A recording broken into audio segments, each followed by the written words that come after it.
effectiveness has been proven by many. Even the flu is no match for the Swanborough cordial.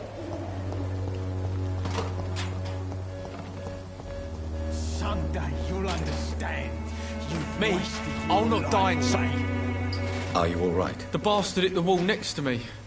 I don't even know if he meant to miss. If you've been hurt, I can help you. I'm a doctor. Name's Albert. Remember it. Now bugger off. Goodbye, young man. The wet boots will be proud of me. Someday you'll understand. You've wasted your... What? Shooting a boy in the middle of the street. Not the best thing to do, wouldn't you say? What? You saw what happened? Who are you? I'm Dr. Reed, and I'd like to ask you a few questions, if you promise me to set your gun aside. No. Look, I'm not a violent man. I'm Benjamin Palmer, doctor. And no one can help me. Not even you.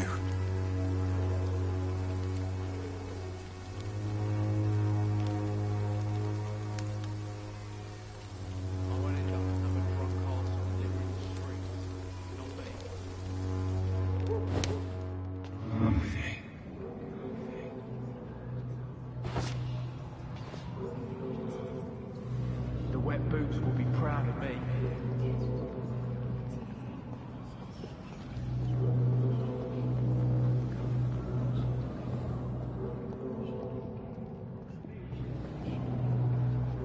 When science fails you, this elixir will give you faith again.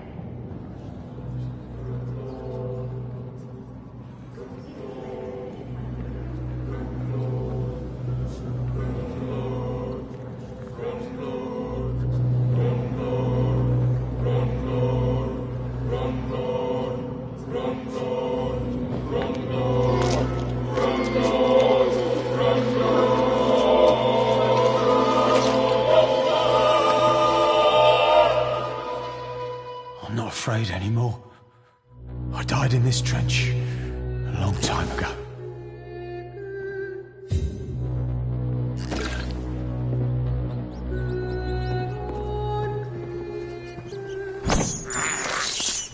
I can't believe I'm doing this.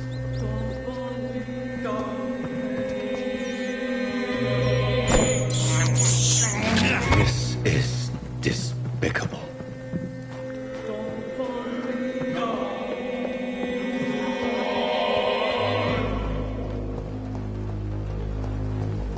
Its effectiveness has been proven by many. Even the flu is no match.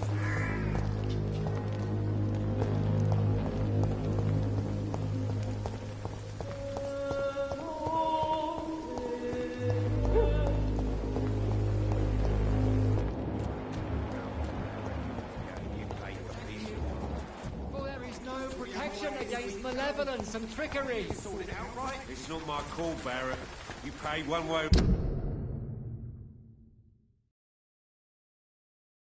or another. Please, Joe.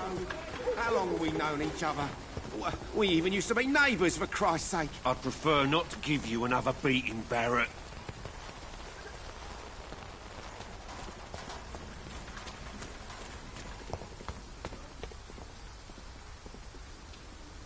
Excuse me, sir. Are you familiar with this part of town? Name's Clayton Darby, reporter. Sorry, I'm new to Whitechapel. But perhaps you could help me since you're a journalist. My name is Jonathan Reed. Dr. Reed, the famous surgeon. I'll gladly help if I'm able, sir. I heard you're investigating an underground medical dispensary in Whitechapel. What do you know about it? Not much, I'm afraid. They are wary of strangers, and I'm not really an acquaintance of theirs. Why do you care?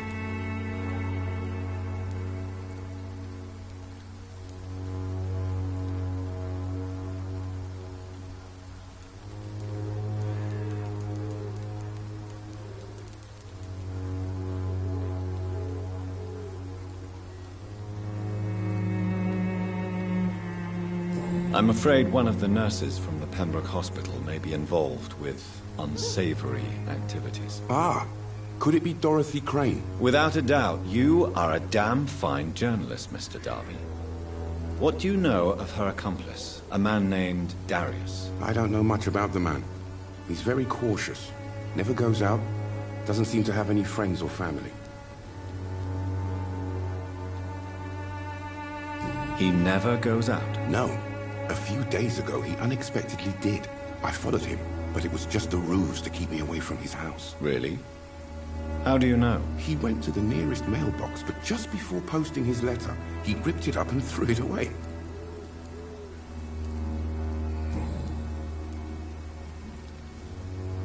Goodbye, Mr. Darby. Farewell.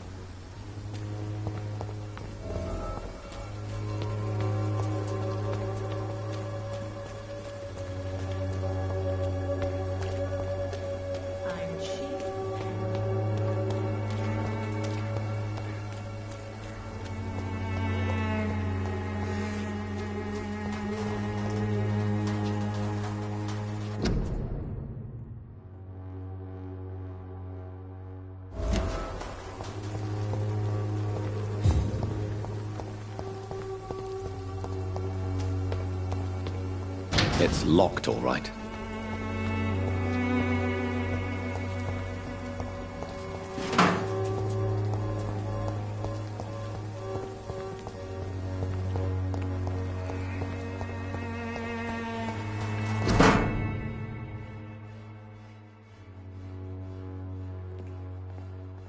The content of Darius' letter to his children could give me more leverage to enter.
stupid beast!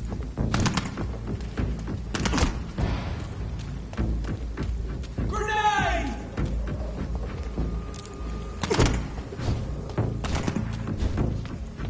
God walks with me! I'm wet!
You are blinded by your false faith!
Good evening, sir.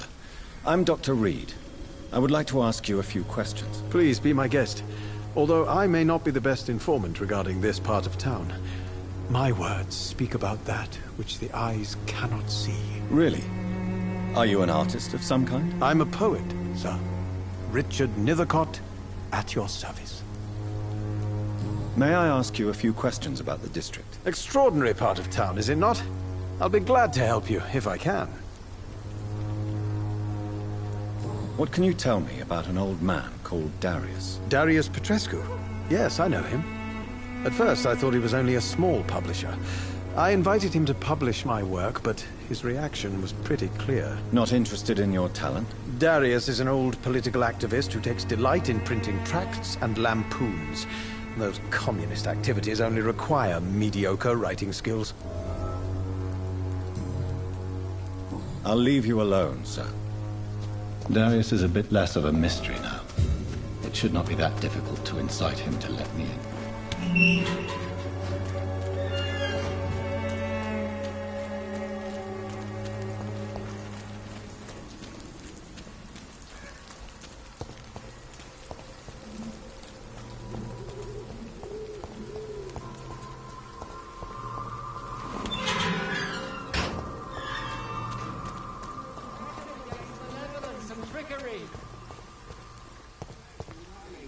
You are blinded by your You pay for peace of mind. Can't you just look the other way this week, Joe? Come on, we can sort it out, right?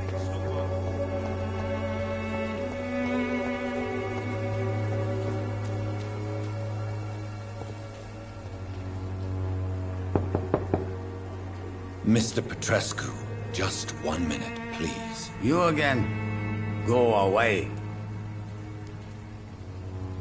Sir, wait. Stop this nonsense. I know Nurse Crane is here.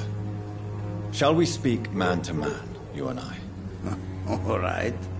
Speak up. Don't you see we're on the same side? We fight to help the poor, sick, and abandoned. I'm nothing like you, Mr. Doctor. Yes, you are. You too believe in providing medical care without charge.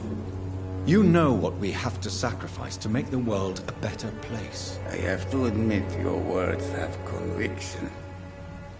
All right, I'll let you see, Dorothea. Don't make me regret this, though.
It's locked, all right.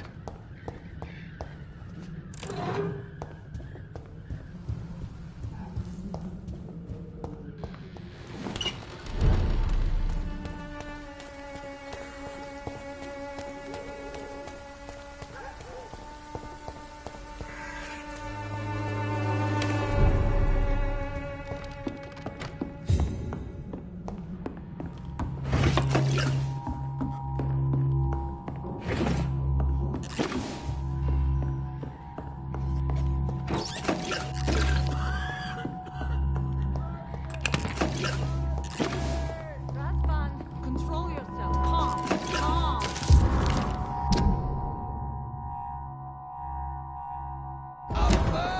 Give me a drink! Razvan, can you hear my voice?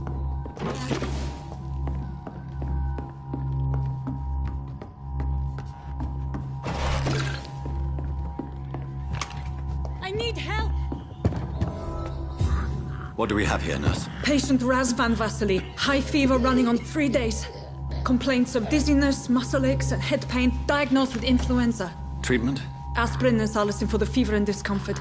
Liquids for dehydration, but he's having trouble keeping even water down. Aspirin and salicin, you say? Why not some warm milk and a kiss on the cheek?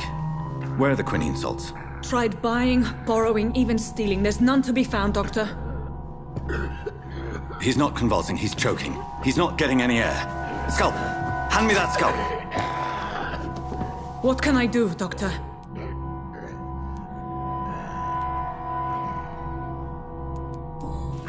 It's too dangerous to operate with these convulsions. Sedative, nurse. Do we have any anesthetics? I'm sorry, Doctor. None at all.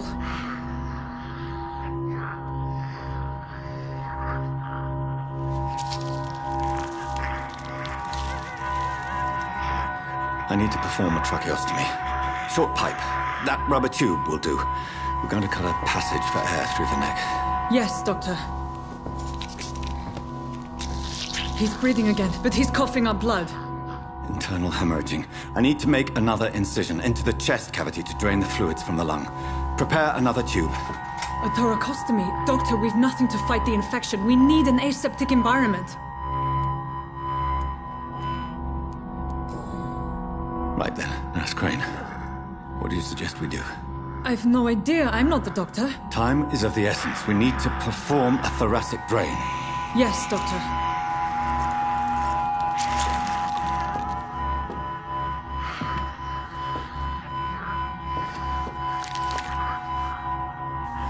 He's still bleeding, Doctor. I'm losing his pulse. The drain must have punctured the intercostal artery. There's too much blood. Are you all right, Doctor? I can't see.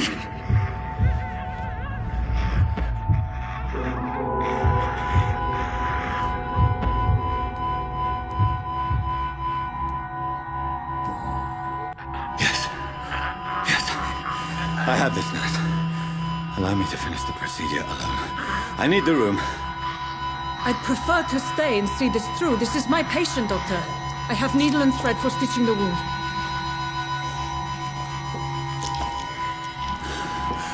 Good. The stitches are holding. How's he doing? We're losing him. We've lost his pulse. He's dying, Doctor!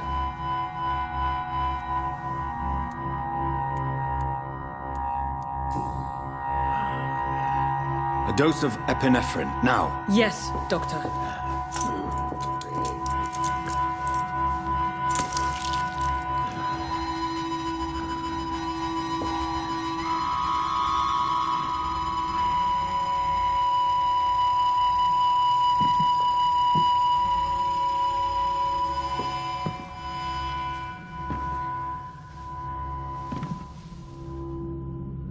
We've lost the pulse. He's gone, Doctor. Nurse, we did everything we could. Truly? Everything you could? Is that how you'll report this in your log? Is this how the war went? Piling up one poor corpse beside the next? This was not an influenza-induced seizure. I've never seen symptoms like these on the continent. Neither have I. But the previous symptoms leading up to this attack were the same, indistinguishable from the epidemic. No. There was something more vile in these reactions. Something primitive. There have been numerous reports of mental breakdowns caused by the fever that accompanies the flu itself, Doctor. Yes, but... I'd best take some samples of the blood for analysis.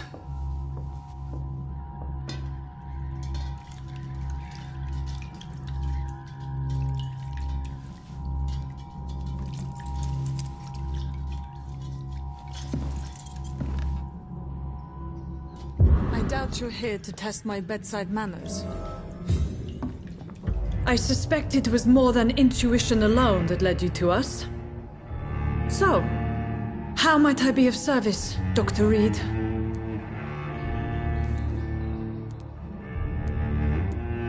I've come to put an end to this insufferable blackmailing, Dorothy. Doctor, you think your warnings scare me? I've stolen and plied, blackmailed and lied, but what else am I to do? I'm all these people have.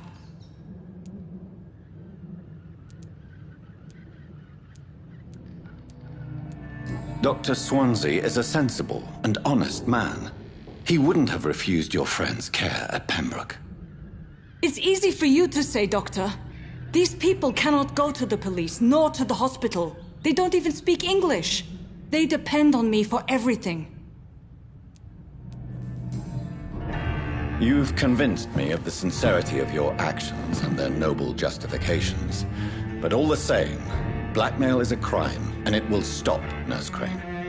So, are you going to turn me over to the authorities?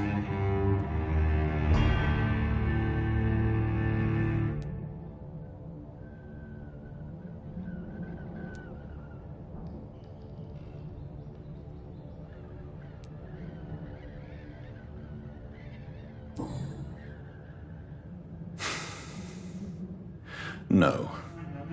Your place is here. Jailing you would be an even greater crime. So, here is my proposition. I'll look the other way on your little enterprise. In exchange, you will resign from the Pembroke Hospital and provide me with medical supplies when the need arises. Dr. Reed! That sounds like a business proposition. My accomplice, then? No, just a privileged client. My research may require the occasional rare piece of equipment or ingredient. I'll pay good coin in exchange, fair and honest, to help finance your noble endeavors.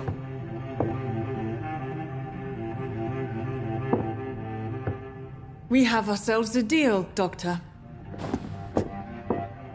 Good customers are always welcome. Yes, Nurse Crane. We have a deal.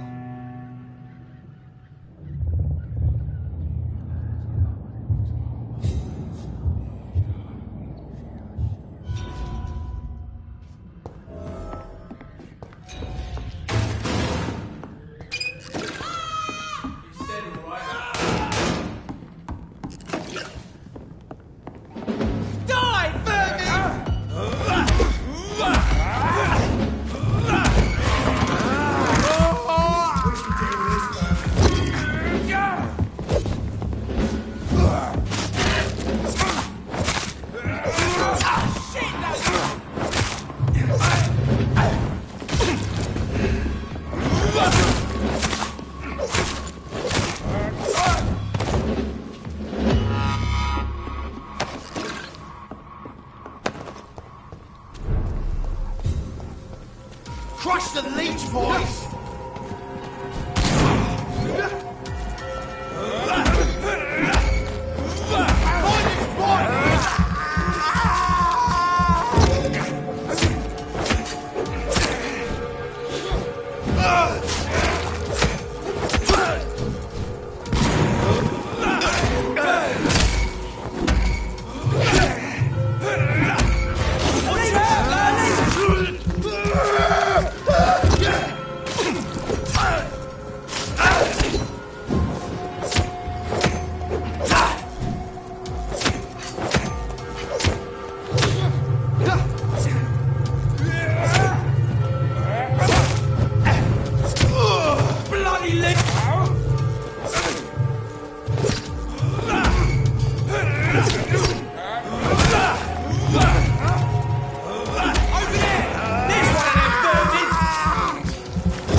The Swanborough cordial can be the answer to all your problems. As long as you have the money.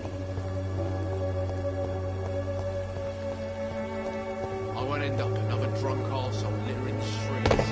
Not me.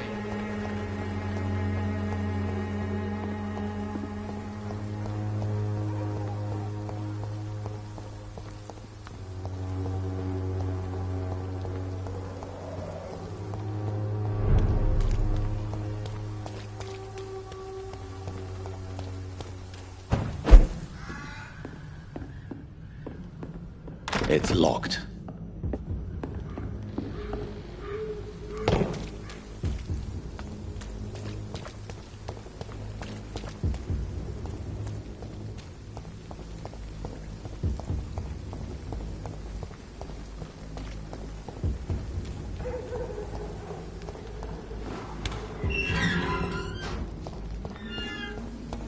Human blood.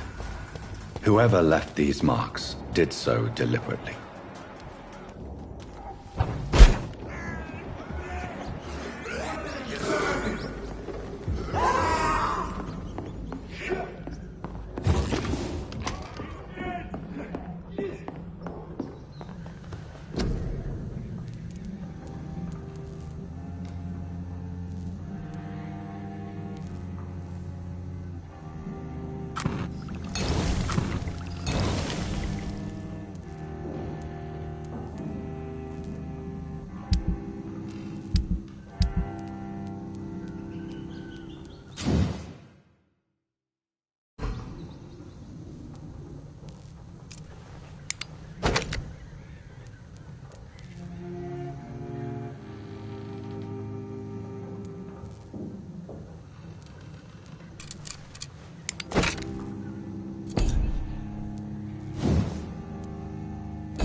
it, boy! To you!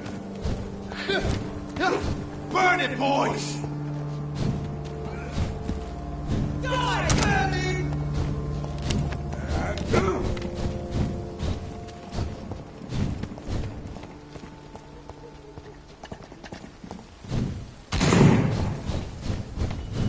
He's down!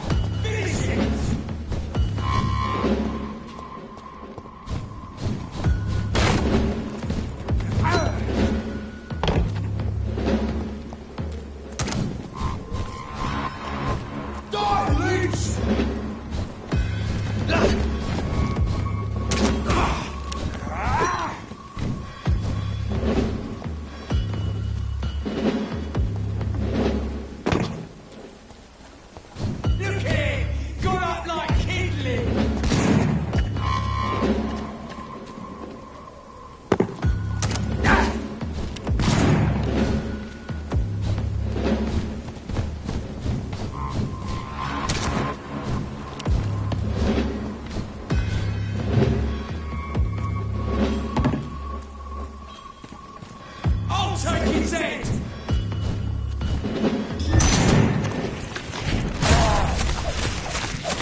would ask you to avert your eyes, sir.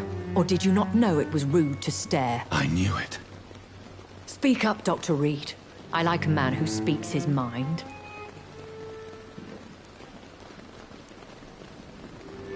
Hiding your true appetites behind a facade of compassion. Bravo. Very clever indeed. Spare me your sarcasm, Jonathan. You are but newly born in this world.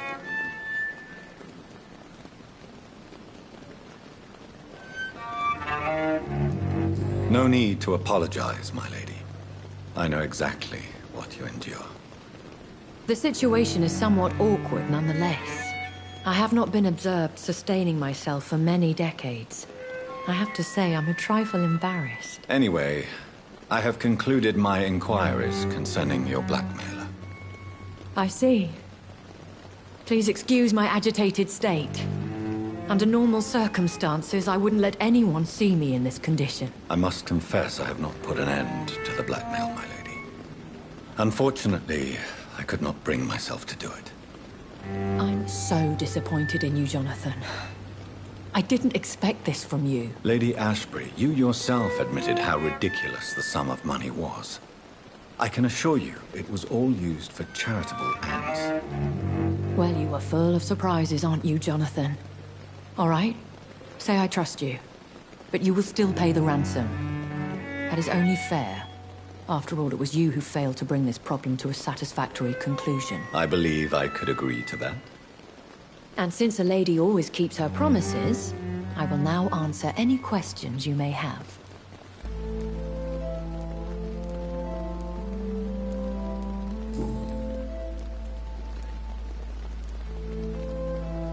I know this is beyond the pale, but may I inquire your age?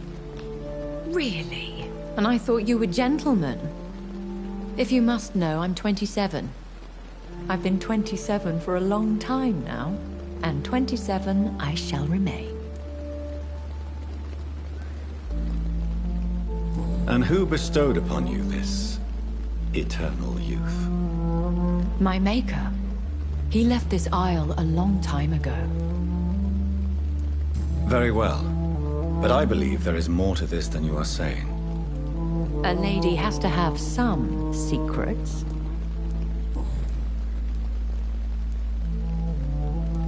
Why does Dr. Swansea allow you to feed on the patients of the hospital? Dr. Swansea is a good and compassionate man. He is trying to find a solution for our hunger. Until that happens, he is clever enough to understand that I only feed upon the dying. What do you know about this Brotherhood of St. Paul's Stole? The Brotherhood is well known amongst London vampire society. As long as our kind is discreet, and as long as they do not interfere, we have come to a mutual understanding. And no one suspected you of the murders? As you well know, suspicion has recently fallen on me of killing for pleasure.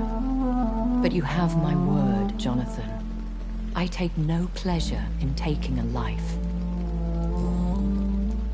Why did you save me in the canning factory? I could hardly stand by and watch such a promising young blood as yourself be torn to shreds by some gutter scowl. What type of vampire is a skull? Not a true vampire. The deformed offspring of lesser vampires. It is a shame these creatures run wild, slaves to their baser instincts. William Bishop wasn't the vampire that created me then? No, Jonathan. Whatever their strength and demeanor, Skulls are the progeny of careless vampires. It cannot be the other way round.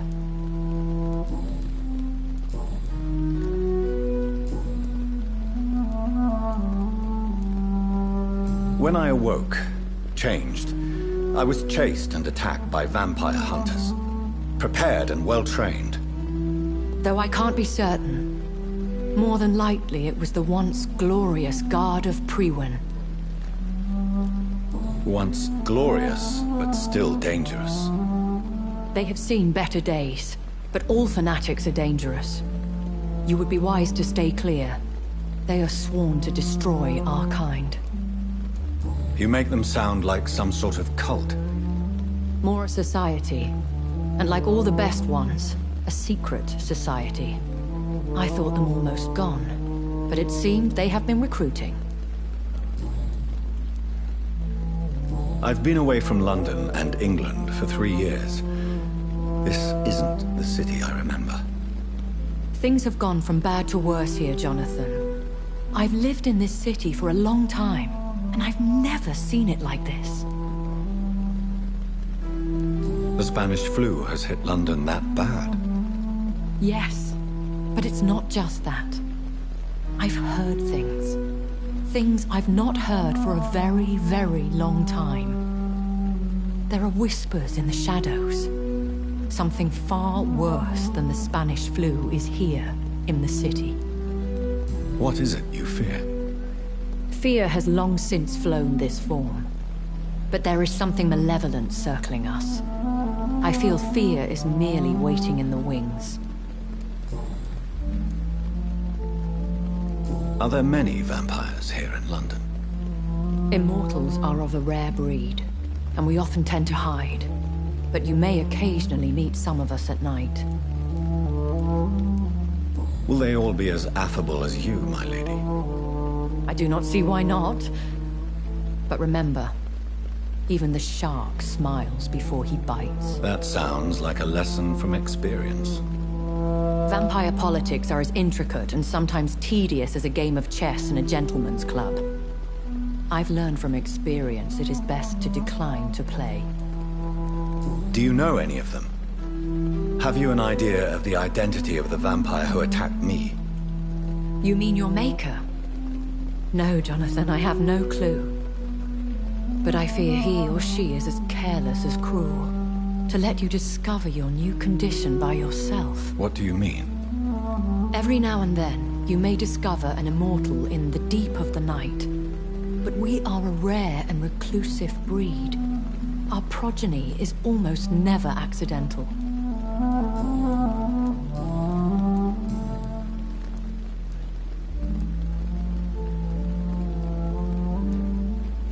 I don't understand. Why was I created and then left for dead? That is a question only the one who made you can answer. It's not normal practice. I doubt even if you find him, he will answer you, considering how cruelly he treated you. So me being a vampire could have been a mistake. I very much doubt it, Jonathan. Contrary to the legends, it is not as simple to make another vampire by just biting someone. I'd like to avoid creating another vampire by mistake anyway. Tell me, how is it done? The process is dangerous. It could even kill your potential progeny. If you did decide to sire an offspring, they must drink of your blood, Jonathan. A vampire? Is that what I am? What we are? Such a crude word, defined by penny dreadfuls and drunken hacks. No. You are now an Ekon, and that you shall remain. Are you an Ekon too? Yes, I am. We are the closest thing to what man refers to as vampires. Forget what you think you know about us. So we are Ekons. How can I identify us amongst other vampires? How to put it? All Ekon are vampires. But all vampires are not Ekon. We are but a branch of the immortal tree. I've been hearing a voice talking in my head. Is this some kind of insanity? It feels like the voice of the vampire that created me. Hush. Tell no one this. It would be unwise to talk of such things amongst British immortals. Speak no more of your maker. How could this cause offense? Only the powerful immortals can mentally call to their progeny. No vampire or hunter will sleep easy, knowing that an unidentified elder is stalking the streets of London. Excuse my forwardness, but... are you my maker? Me? Goodness, no. Only a foolish immortal would create a progeny without taking precaution, and I'm no fool. I bid you farewell. For now, my lady. I must quickly analyze the blood I took from Nurse Crane's patient.